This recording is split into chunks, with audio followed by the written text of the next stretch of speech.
বন্ধুরা, স্পোর্টস ইউনিটে তোমাদেরকে স্বাগতম। বাংলাদেশ এবং নেদারল্যান্ডের মধ্যকার খুব ইম্পর্টেন্ট একটি ম্যাচ, যেটা কিনা ফ্রাইডে নাইটে হতে যাচ্ছে।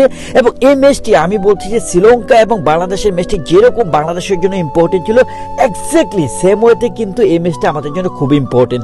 শ্রীলঙ্কা এবং নেপাল এই দুটি টিমের সাথে কিন্তু আমাদের আর কোনো কম্পিটিশন নেই, কারণ এই দুটি টিমই যেহেতু বৃষ্টির কারণে 1-1 পয়েন্ট পেয়ে পরিত্যক্ত হয়েছে ম্যাচটি। সেক্ষেত্রে নেদারল্যান্ডই হচ্ছে যে সেকেন্ড টার্গেট, যেটা কিনা আমাদেরকে মাস্ট মনে রাখতে হবে যে নেদারল্যান্ড কিন্তু এখন সমপরিমাণ পয়েন্ট নিয়ে কিন্তু আমাদের সাথে আছে। এখন খেয়াল করার বিষয়, নেদারল্যান্ডের সাথে যদি আমরা হেরে যাই সেক্ষেত্রে কিন্তু আমাদের জন্য খুবই ডিফিকাল্ট হয়ে যাবে, কেননা নেপালের সাথে ম্যাচটি যে বৃষ্টিতে পরিত্যক্ত হবে কি হবে না সেটা কিন্তু আমরা জানি না। সো আমাদেরকে মাস্ট নেদারল্যান্ডের সাথে ম্যাচটি জিততে হবে। এবং এই জন্য নেদারল্যান্ডকে তোমরা কিন্তু ছোট করে দেখার সুযোগ নেই। নেপালের সাথে তারা ভালো ব্যবধানে জিতেছে এবং সাউথ আফ্রিকাকে কিন্তু 105 রানে ওরা নিজেরা যখন আউট হয়ে গেল, সাউথ আফ্রিকাকে একদম কোণঠাসা করে ফেলেছিল। 6 উইকেটে কিন্তু একদম হারের সম্মুখীনে কিন্তু চলে গিয়েছিল সাউথ আফ্রিকা। যদি আর 20-25 রান হতো, সাউথ আফ্রিকা একদম পকেট করে ফেলতো নেদারল্যান্ড। সো নেদারল্যান্ডকে যারা এখন একটু ছোট করে দেখছো, হেয় করে দেখছো, এটা দেখার কোনো সমীক্ষা আমি দেখছি না। আমি বলবো নেদারল্যান্ডের পারফরমেন্স এই ওয়ার্ল্ড কাপে ব্রিলিয়ান্ট এখন পর্যন্ত।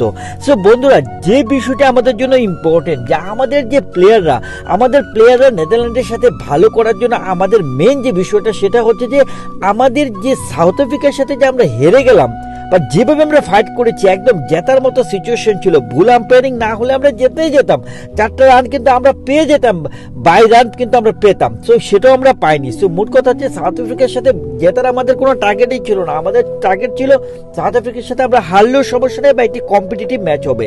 সেটা কিন্তু আমরা ধরে রাখতে পেরেছি, সেটা কিন্তু আমরা ওয়ার্ল্ডকে দেখাতে পেরেছি যে না, আমরা কিন্তু সাউথ আফ্রিকাকে অলমোস্ট হারিয়ে ফেলেছিলাম। মাত্র 20 বলে 22 রানের দরকার ছিল। যাই হোক, সাউথ আফ্রিকার টপিক বাদ, আমরা কিন্তু কনফিডেন্সটা পেতে পারি সেখান থেকে। সাউথ আফ্রিকার ম্যাচ থেকে, শ্রীলঙ্কার ম্যাচ থেকে বাংলাদেশের বলাররা কিন্তু ব্রিলিয়ান্ট পারফরমেন্স করছে। দেখো, বাংলাদেশের বলারদের কথা যদি বলি, বাংলাদেশের বলাররা বর্তমানে টপ যে টিমগুলো আছে সে টপ টিমেও কিন্তু বাংলাদেশের মতো এত ব্যালেন্স পেসার কিন্তু নেই।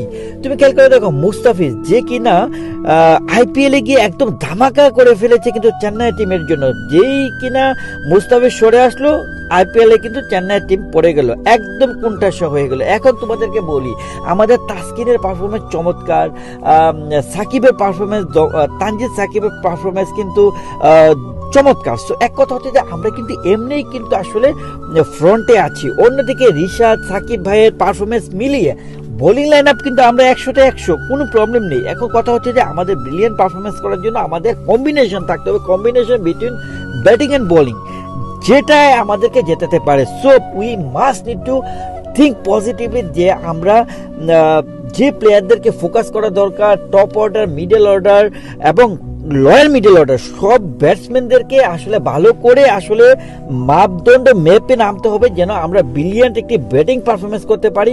আর বলাররা তো পাশে আছেই। সো বন্ধুরা, বাংলাদেশের জন্য শুভকামনা। আমি আশা করি নেদারল্যান্ডের সাথে আমরা জিতে মোটামুটি ভাবে আমরা কনফার্ম করে ফেলবো নেক্সট 8 দলের সাথে নিজেদেরকে সম্পৃক্ত করা। Thank you so much.